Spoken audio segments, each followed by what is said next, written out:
selling a mobile home in a park. Hey guys, this is Brad from GAMobileHomebuyers.com and ArborViewHomebuyers.com. I am a real estate investor in the state of Georgia. I buy mobile homes and stick-built houses all over the state of Georgia, North Georgia, South Georgia, East, West, you name it. Bought houses all over the place.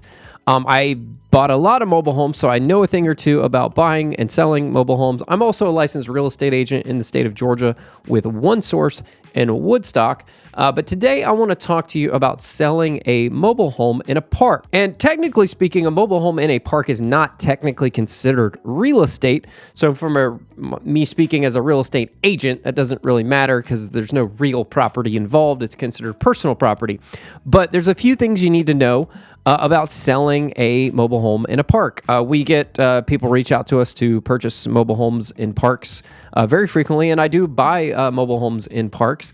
But there's quite a few caveats that you need to understand if you're selling a home in a park. Number one is the rules and regulations of the park itself.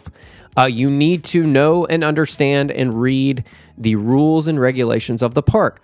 Many times in a lot of parks, they prohibit basically investors such as myself from owning homes in the parks. And why do they do that? Well, they do that because they want to be the ones who own the park-owned homes, and they want to be the only guy in town. Unfortunately, that sort of reduces competition, right? Doesn't allow me to purchase a home from a seller such as yourself. Typically, I'm going to buy them to either rent them out, flip it, turn around and resell it. Maybe I'll fix it up, resell it, or sell it on seller financing or some combination of those three. And that's sort of my strategy with pretty much all mobile homes, whether they're on land or in parks or whatever.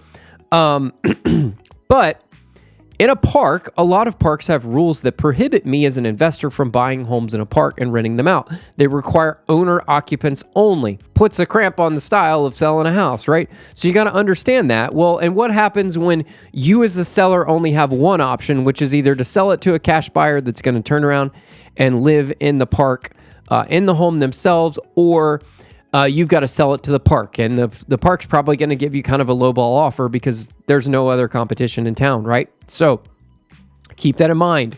Also, if you're selling a home in a park, make sure you know what the fees and such are in the park, what the lot rent is, what amenities or utilities are provided, and what are the costs for that, because the buyer's going to ask those sort of things. And in some cases, maybe you're grandfathered into a lot rent amount, and then when you do sell or convey or transfer the title, then the rent will actually go up to a new rate for the new owner. So make sure you understand that you are disclosing that. If you're selling a home in a park and you are looking for an owner-occupant buyer, just understand that person's going to have to pay cash for the property. They're very unlikely to be able to obtain a loan for this property. Not to say that they can't, but the loan options are very, very limited to purchase a home in a park.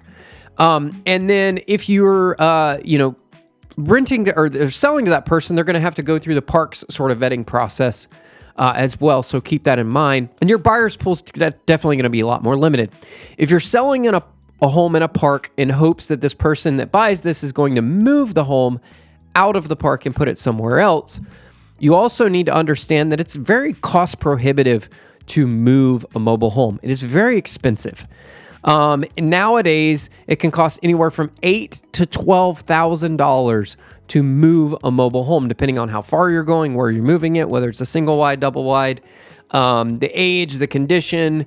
Also, depending on the age of the unit, there are generally municipal and state regulations as to how old a mobile home can be in order to be moved. Some of them that are older than certain years, and you'll have to check with your local municipality about that, may not give you a permit to move that unit at all. And in most cases, you're going to have to get a permit to move a mobile home because it's an oversized load or a wide load, and you're going to have a specific person to move it that's licensed, insured, bonded, blah, blah, blah, and follows all the regulations. So make sure you understand that it is very cost prohibitive to move a mobile home. So keep that in mind. All right, I hope that answers your questions a little bit today. So you can sell a home in a park. You just your options are a little bit more limited compared to selling a mobile home on land. So keep that in mind. We do buy mobile homes at GA Mobile Home Buyers. You can click on the link below, gamobilehomebuyers.com, or you can go to arborviewhomebuyers.com. Either way gets you to us. We've been in business for a long time. We've bought a lot of mobile manufactured homes. We've bought a lot of stick-built houses. I've been doing this for a long time. So please reach out to us if you're interested in selling. We buy as is. You can go to the website, fill out the form, or there's a phone number there on the website. You can pick up the phone and just call us, and a member of our team would be happy to discuss your options. Thanks for watching this video. This is Brad. Have a nice day. Bye-bye.